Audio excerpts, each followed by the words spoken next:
So এই ক্লাম্পের পজিশনটা adjust করার জন্য এটার দুটো পজিশন আছে, একটা হচ্ছে ওপেন পজিশন আর একটা হচ্ছে রাইট পজিশন।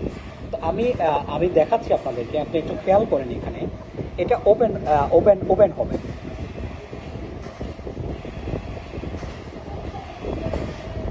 এই যখন যখন এই হুকটা এই পজিশনে থাকবে তখন এই ক্লাম্পটা ওপেন হবে। এই ক্লাম্পটা তখন ওপেন হবে। এই হুকটা যখন এই পজিশনে থাকবে। এরপর আমি দেখাচ্ছি। তারপর এটা ক্লোজ হয়ে ডান দিকে সরে যাবে, ক্লোজ, এবং এটা ডান দিকে সরে যাবে। এই ডান দিকে সরে যাবে এবং এটা সর্বোচ্চ সরে যাওয়াটা এখান থেকে 15 মিলিমিটার হবে। আমরা যখন এটা 15 মিলিমিটার যখন সরবে তখন আমরা বুঝতে পারবো যে এই পজিশনটা পারফেক্ট পজিশন আমরা সেট করতে পেরেছি। আচ্ছা, এখন আমরা শেষ করলাম সেকেন্ড স্টেপ। শেষ করলাম। এখন আমরা যাব থার্ড স্টেপে। এটা অ্যাডজাস্ট করার পরে আমরা অ্যাডজাস্ট করব এই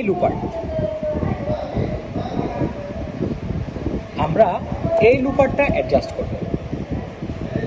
এই লুপারটা অ্যাডজাস্ট করার জন্য আমাদেরকে দুইটা স্ক্রু লুজ দিতে হবে। দুটো স্ক্রু থেকে আমাদেরকে সেট করতে হবে এটা। এই স্ক্রু দুটা এই স্ক্রু দুটা এখানে একটা স্ক্রু আছে এবং এটা যদি আমরা মুভ করি,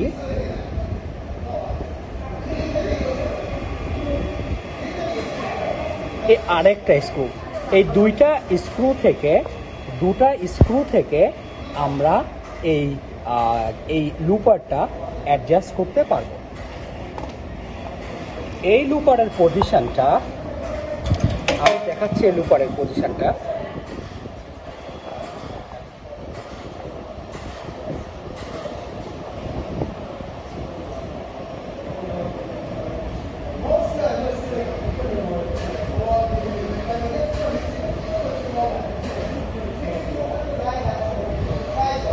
নিডেল যখন ফুল ডাউন পজিশনে থাকবে তখন এই লুপারের যে লুপারের এটা যদি ট্রিপ হয় তখন এই পজিশন বরাবর এটা থাকবে, এইভাবে থাকবে এবং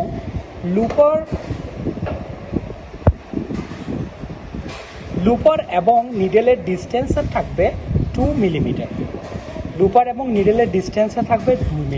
আচ্ছা, এটা গেল আমাদের থার্ড স্টেপ। ফোর্থ স্টেপে আমরা দেখব এই পাসটা কিভাবে সেট করতে হবে। এই পাসটা সেট করার জন্য আমি আপনাদেরকে দেখাচ্ছি। এটা সেট করার জন্য এখানে এই পজিশনে এই ক্যাম্প পজিশনে দুটো স্ক্রু আছে।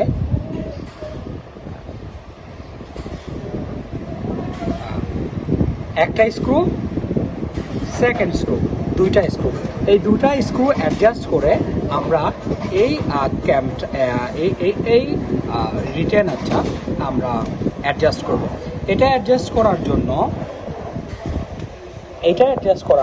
অ্যাডজাস্ট করতে গেলে নিডেল সম্পূর্ণ ডাউন দেখাচ্ছি। নিডেল সম্পূর্ণ ডাউন হয়ে যখন নিডেল আপ পজিশনে থাকবে তখন এটা নিডেল থেকে সুতাটা ধরার জন্য সামনের দিকে এগিয়ে যাবে। আমি আবার বলছি, নিডেল সম্পূর্ণ ডাউন, হ্যাঁ, নিডেল সম্পূর্ণ ডাউন। এই পজিশনে নিডেল সম্পূর্ণ ডাউন হয়ে যখন নিডেল আপ পজিশনে যাবে তখন সে নিডেল থেকে সুতাটা ধরবে। ধরার পর সুতাটা সামনের দিকে নিয়ে যাবে। নিডেল এবং এই ক্ল্যাম্পের ডিস্টেন্স থাকবে 2 মিলিমিটার। এটা 2 মিলিমিটার ডিস্টেন্স থাকবে এই পজিশনে। এটার পজিশনে 2 মিলিমিটার গ্যাপ থাকবে। এটা যখন সুতাটা নিয়ে যাওয়ার সেকেন্ড স্টেপে সুতাটা শক্ত করে ধরে রেখে এটা আবার নিডেলে সুতাটা পুশ করে দিবে। এভাবেই হচ্ছে এই সেটিংসটা অ্যাডজাস্ট করতে হয়। এরপরে আমরা দেখব এর পরবর্তী স্টেপটা, ফিফথ স্টেপের ক্ষেত্রে এখানে যে রিটেনারটা আছে, এখানে যে পাসটা আছে, এই পাসটা সামনের দিকে থাকবে এবং এটার যে রিটেনারটা আছে এটা ডাউন পজিশনে থাকবে। আমি দেখ, আপনারা একটু খেয়াল করুন।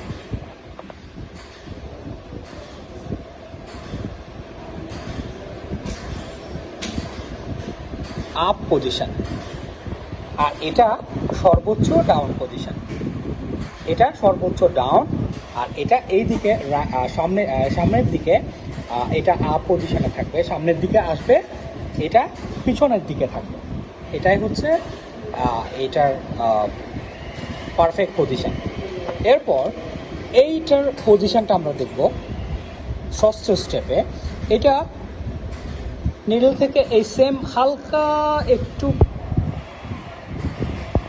একটু ডাউন অবস্থায় থাকবে এবং এটা নিডলের সুতাটা নিয়ে যাবে এবং নিডল থেকে টাচ করবে না। এটার টাইমিংটা অ্যাডজাস্ট করার জন্য এখানে এই ক্যাম্প থেকে এটা আমরা অ্যাডজাস্ট করব এবং এখানে স্ক্রু আছে, এই পজিশন থেকে স্ক্রু আছে, এটা টাইমিংটা আমরা শর্ট লং করতে পারব। আমরা এখন দেখব এটা এবং এটা কিভাবে একসাথে মুভ করতেছে।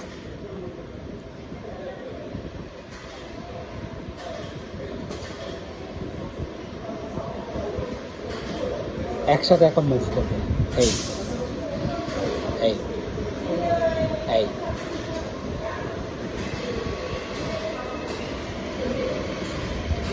এভাবেই আমরা এটা অ্যাডজাস্ট করার পরে হ্যান্ড স্টিচ মেশিনের টাইমিং অ্যাডজাস্ট করতে পারবো। এটাই হচ্ছে basic timing position hand stitch মেশিনের জন্য। আমরা এভাবেই হ্যান্ড স্টিচ মেশিনের বেসিক টাইমিংটা করব এবং আমরা যখন বিভিন্ন ফেব্রিকে যখন কাজ করব তখন ফেব্রিক অনুসারেও আমাদেরকে অ্যাকুরেটলি টাইমিংটা করতে হবে।